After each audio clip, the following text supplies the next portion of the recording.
Storm. The government is having trouble with its budget, but you might end up having a little trouble with yours. When you see the price tags on this year's hottest Christmas toys, Maxine Block says the people who make electronic games smile when they look at their bank books.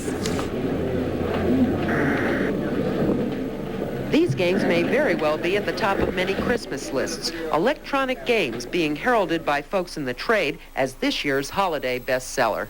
There are so many of these games available that it's difficult to know which ones to buy, and that's why toy manufacturers are spending millions of dollars in advertising. Mission: find the 3 keys, lay siege to the tower, and defeat the enemy within.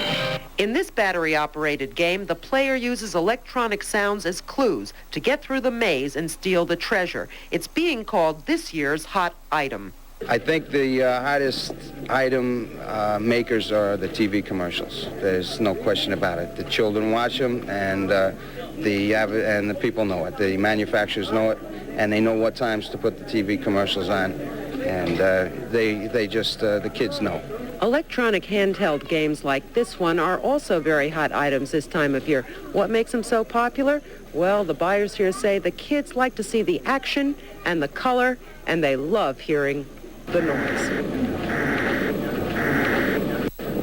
Then there are the electronic video games. You hook them up to your TV set. They're expensive, top price nearly $300, but those who sell them say that it's a very good investment.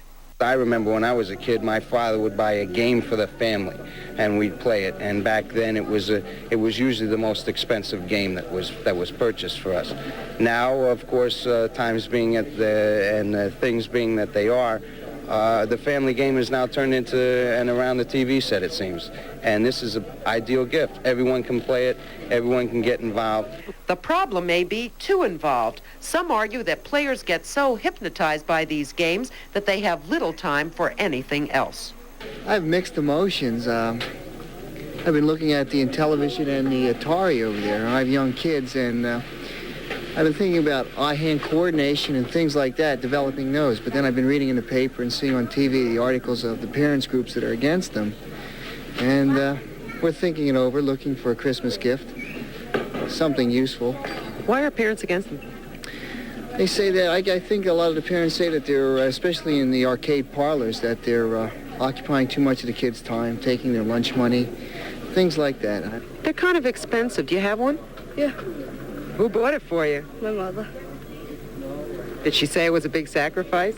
Yeah. How many hours do you play it? I don't know, 6 or 7. A day? Yeah. Well, you heard right, and that's a lot of time playing a game. It might be wise to limit playing time. And while we're on the subject, you may wonder how much time you have before these electronic games are sold out. Well, we visited several stores, and they say they're fully stocked for Christmas. They may even have a few left over if you want to buy them after Christmas.